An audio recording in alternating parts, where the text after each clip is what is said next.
തിരഞ്ഞെടുപ്പ് രാഷ്ട്രീയത്തിൽ നിന്ന് വിരമിച്ച് മുൻമന്ത്രിയും തൃപ്പൂണിത്തുറ എംഎൽഎയുമായ കെ ബാബു നിയമസഭാ തെരഞ്ഞെടുപ്പിൽ മത്സരിക്കില്ല എന്ന് കെ ബാബു പ്രഖ്യാപിച്ചു.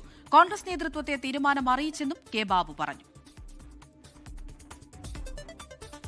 ഞാൻ ഈ നിയമസഭാ തെരഞ്ഞെടുപ്പിൽ മത്സരിക്കില്ല, എനിക്ക് താല്പര്യമില്ല, എൻ്റെ വ്യക്തിപരമായ കാരണങ്ങൾ കൊണ്ട് മത്സരിക്കാൻ താല്പര്യമില്ല എന്ന് പാർട്ടി നേതൃത്വത്തെ അറിയിച്ചിട്ടുണ്ട്. 2016 തോൽവി മാറ്റി നിർത്തിയാൽ 1991 മുതൽ തൃപ്പൂണിത്തുറയുടെ എംഎൽഎയാണ് കെ ബാബു. 7 തെരഞ്ഞെടുപ്പുകളിൽ 6ലും ജയം. തിരഞ്ഞെടുപ്പ് രാഷ്ട്രീയത്തിൽ ഇനിയില്ലെന്നാണ് കെ ബാബുവിന്റെ പ്രഖ്യാപനം. ഇക്കുറി മത്സരിക്കണമെന്ന് ആവശ്യമുയർന്നെങ്കിലും ഇല്ലെന്ന് കെ ബാബു നേതൃത്വത്തെ അറിയിച്ചു. പിൻഗാമിയെ നിർദ്ദേശിക്കുന്നില്ലെന്നും കെ ബാബു.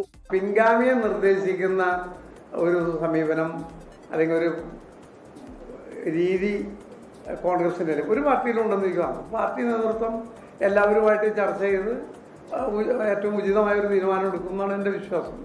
ഉമ്മൻചാണ്ടി സർക്കാരിൽ എക്സൈസ് മന്ത്രിയായിരുന്ന കെ ബാബു ബാർക്കോഴി അഴിമതി ആരോപണത്തെ തുടർന്ന് രാജിവെച്ചെങ്കിലും ദിവസങ്ങൾക്കുള്ളിൽ തിരികെ എത്തി. പിന്നാലെ നടന്ന 2016 തെരഞ്ഞെടുപ്പിൽ CPIM-ലെ എം സ്വരാജിനോട് തോൽവി. എന്നാൽ 2021 തെരഞ്ഞെടുപ്പിൽ 1200 വോട്ടിന് സ്വരാജിനെ തോൽപ്പിച്ച് മണ്ഡലം തിരികെ പിടിച്ചു. മത്സരിക്കാനില്ലെന്ന് കെ ബാബു പ്രഖ്യാപിച്ചതോടെ നടൻ രമേശ് പിഷാരടിയെ മത്സരിപ്പിക്കാനുള്ള സാധ്യതയാണ് കോൺഗ്രസ് തേടുന്നത്. കോൺഗ്രസ് നേതാക്കളെ രാജു പി നായർ, എം ലിജു എന്നിവരും പരിഗണനയിലുണ്ട്. 24 കൊച്ചി. ലോകത്തെവിടെയായാലും ഏത് സമയത്തും 24 വാർത്തകളും ഓഗ്മെന്റഡ് റിയാലിറ്റി പാക്കേജുകളും എക്സ്പ്ലെയിനറുകളും വിശദമായി കാണാൻ ഞങ്ങളുടെ യൂട്യൂബ് ചാനൽ നിങ്ങൾക്ക് സബ്സ്ക്രൈബ് ചെയ്യാം.